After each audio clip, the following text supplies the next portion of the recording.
Nii et korrektsest kavandist lahutab meid siis ainult veel joonise vormistus ja tavaliselt siis joonise vormistuse all mõeldakse seda, et siin peaks olema kirjas, mis asjaga on tegemist ja kes on teinud ja mis mõõtkavas on teinud. Et mõõtkava on meil siin 1/50 ja seda küll väga ei ole vaja, aga tavaliselt siis lisatakse ka mõned mõõdud, mis siis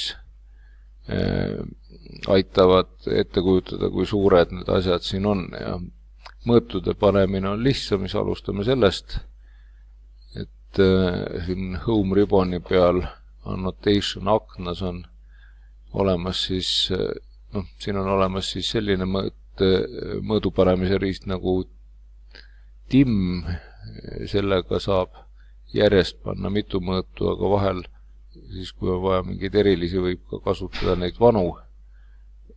Need lõpevad peale ühe mõõdu panemist, lõpeb see käsk ära, aga see TIM-käsk jääb kestma. Ja siin on käsurea peal on ka võimalik siis valida, kui on vaja panna mingi nurga alla või siis teha siis järjestikust mõõtu või baseline'i mõõtu. Et alguses töötab ta täiesti nii-öelda intuitiivselt ja ilus on siis panna need mõõdud kõik ühe joone peale, selleks siis see kolmas, kui esimene klikk oli siis ühes joone otsas, teine teises, siis kolmas klikk võiks olla eelmise mõõtketi otsas, siis ta oskab selle panna sama joone peale. Nii, paneme siia mõne kõrguse ka, ütleme ruumi kõrgus ja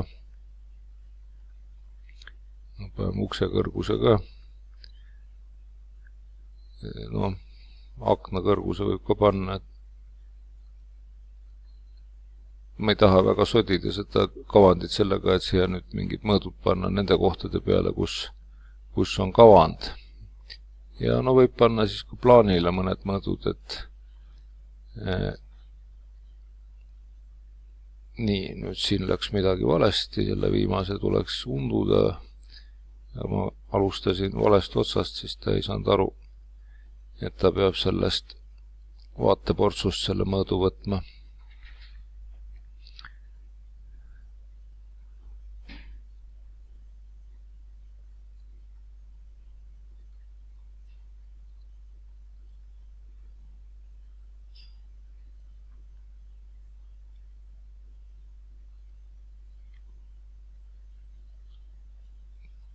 Ütleme, et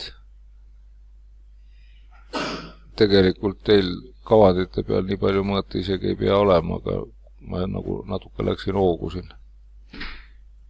Et nüüd on kindlasti juba kõik, et võib käsu ära lõpetada.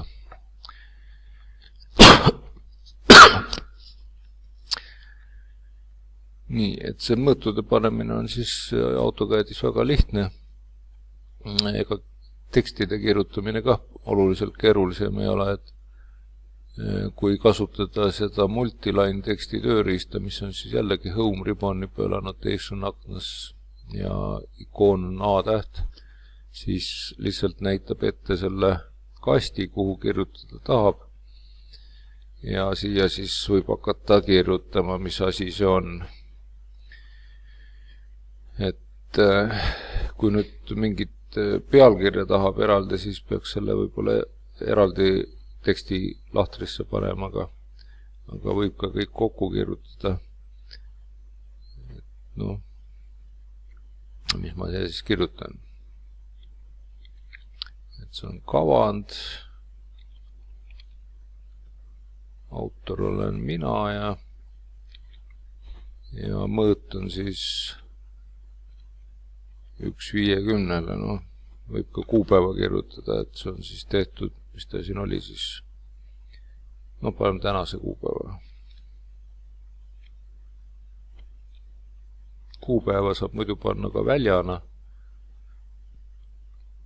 aga noh, selle kavandi puhul võib-olla ei ole vaja. Ja siis klikk tühja koha peal ja või oleks saanud selle kastiga kinni panna siit close text editor ülevalt paremast nurgast. Samamoodi oleks siis saanud sellest kirjast lahti. Ja noh, kes tahab, võib siia ka mingisuguse raamjoone ümber teha. Maalingute puhul see ei ole reeglina oluline, et siin oleks raamjoon ümber. Noh, kirjad tegelikult ilusam on muidugi, kui nad paiknevad selle kavandi alumises parempoolses nurgas. Või noh, ütleme, see on siis nagu kombekam, et siis sealt oskab inimene otsida neid, kuna see on niisugune standard, et all paremas nurgas on kirjas, kes on teinud. Ja nüüd on põhimõtteliselt kõik selle vormistusega.